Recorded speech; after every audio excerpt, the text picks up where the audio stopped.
Mr. Still, I wanted to start with you. Thank you for bringing up where we are in the Pacific Northwest as far as management. Sometimes my colleague and I from Alaska get a little bit of heat from the Northeast. They don't like our opinions about where they should be on management issues, but since we have a lot more fish, it seems to be working. So one question, are there still major fisheries being managed in the U.S. that need more data and better science? And are there any data-poor fisheries in the Pacific Northwest that could benefit from, a major investment?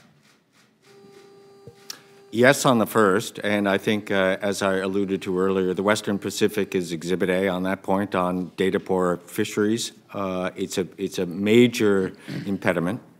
On the Pacific Coast, data-poor stocks per se. Don, what do you think? How would you answer that? Yes, thank you, Senator Cantwell. There are some data-poor stocks on the West Coast. When they become a bottleneck species, it can be a problem. We have a pretty good relationship with the Science Center right now in coordinating how the science money is spent. But I'd be remiss if I did not say that additional money for science on groundfish studies would be beneficial. Well, I should, yes. I wanted to talk about the refi bill and get your input on that.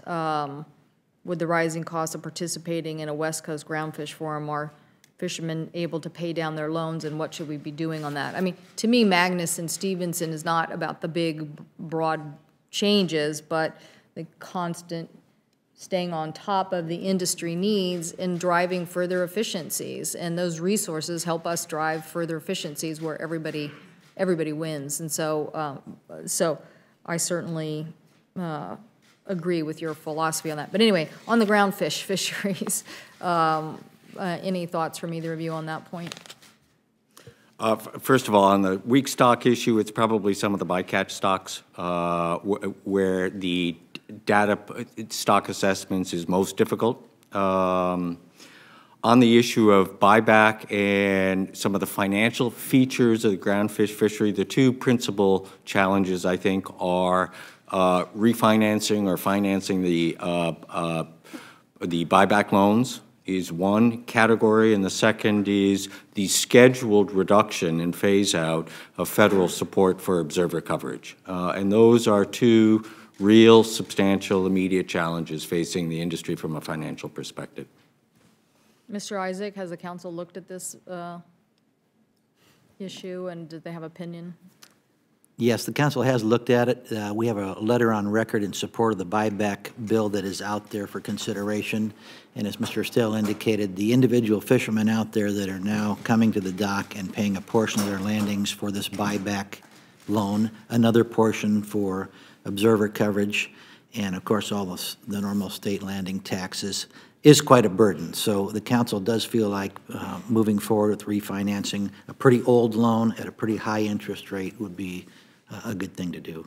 Okay, and just quickly, since I have about a minute left, hardly a subject for a minute, but how do the budget cuts, as it relates to salmon, affect our obligations as it relates to treaty rights, either Mr. Moon or Mr. Stell? Mel, go first, please. Well, certainly the work that we're doing on the coast, I think, is reaching a sustainability level. I know we've moved into management measures that have actually resulted in non-ESA situations on the coast. So those funds are well spent. We are, dealing with some plentiful stocks. Of course, there's a natural ebb and flow, but it would really be good to be able to maintain that level. I'd flag two topics generally, Senator. The first is science on survivals, productivity and survivals, and in particular, nearshore marine, early life stage marine survivals. They're in the toilet, and we don't know why. And so it's creating a muffling productivity, and that's a major. Is that about acidification, or? It could well be an indirect effect of changing acidification.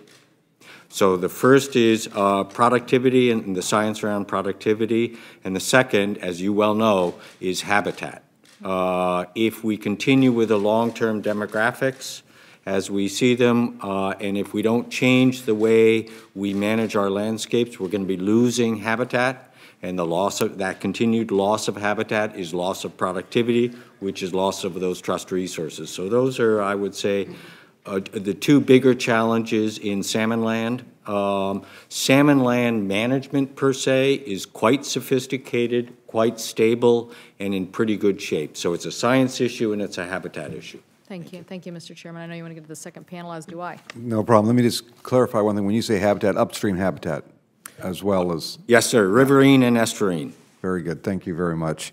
Makes me more confident in the decision I made last week, so thank you very much. Well, Mr. Chairman, I'll just say that I know we're going to hear on the second panel, you know, about, you know, this issue, and certainly, again, I applaud you for, you know, working on this. When we start talking about, you know, the same impacts that shellfish have had from acidification, that the food source for salmon having the same challenges, but certainly thank you for your global approach to all this.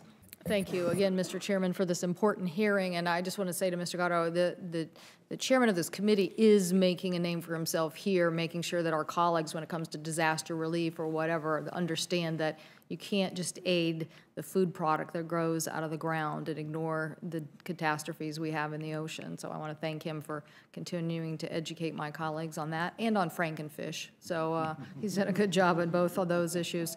Dr. Branch, talk about the thin fish, salmon and whiting, as it relates to ocean acidification. What are the impacts? What are the concerns? I know you gave a great representation of how we were doing on the Pacific Council and where we are juxtaposed with the rest of the world, but don't we have a looming issue here with acidification and some of the things that were cited in the previous Mr. Stell's comments about the near shore issue? Yes, for ocean acidification, I think there are still some unknown questions. Up until the last 5 or 10 years, it was thought that fish wouldn't be affected at all by ocean acidification, that it would mainly be bivalves, mollusks, clams, and oysters, and so on, which they are already affecting on the West Coast. But then some people have been doing research on clownfish, of all things, the Nemos of the ocean, showing that if you give them a choice between two sides of an experimental aquarium, one side containing the smell of a predator and the other side containing just seawater, usually they will avoid the side with the predator smell. But if you put them in slightly acidified water, about what you'd get before the turn of the century, they will choose the side with the predator smell in preference. They actually think it's an interesting smell to go and explore. They get bolder and less cautious.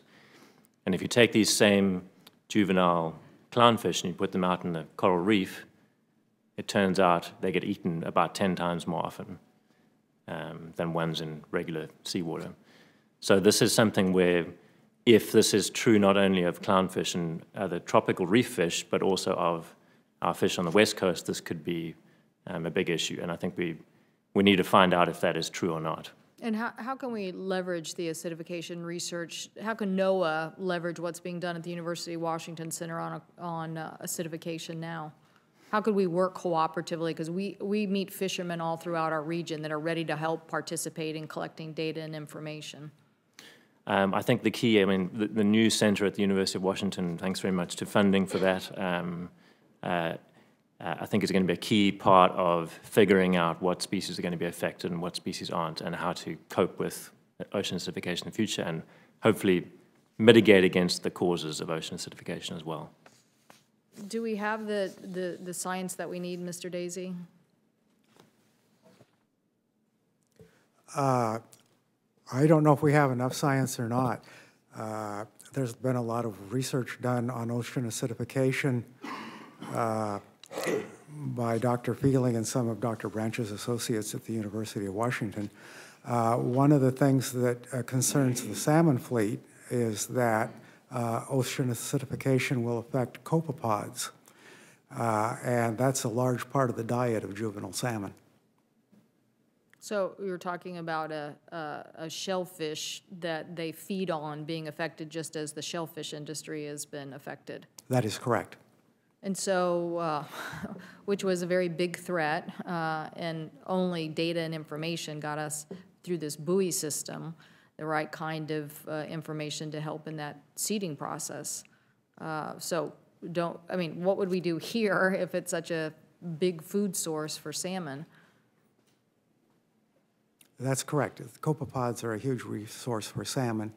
One of the possibilities in doing the at-sea collection of GSI samples is collecting things like ocean acidity or temperatures, other things beyond just the tissue sample from the fish. That, of course, requires more effort from the fisherman and takes time away from his primary business of catching fish. Well, the reason I bring this up is because throughout this hearing, we've had a lot of dialogue about all the things we're doing to try to protect salmon, and yet I think we also have to realize that there is this larger looming threat of acidification. And so while we've all been aware that this is accelerating or having an impact on the oceans, I think this one is a very big potential. Before I have very quick, I'm just going to ask Mr.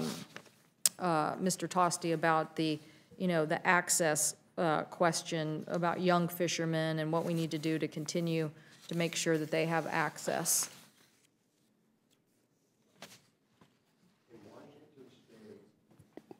In Washington State, in the crab fishery, Phil Anderson, the director, and I got our heads together a couple of years ago, and we enacted a two-part bill through the legislature, and it was on the transfer of crab permits. I think if you're a young man and you've got a boat that you're trolling with, the investment of crab gear is huge. The investment of crab gear and a permit may make it impossible. I think if there's some way to help fund permits. Now, in Alaska, you have a banking system that does just that.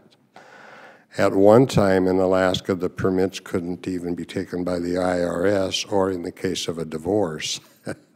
So a lot of guys were buying crab permits.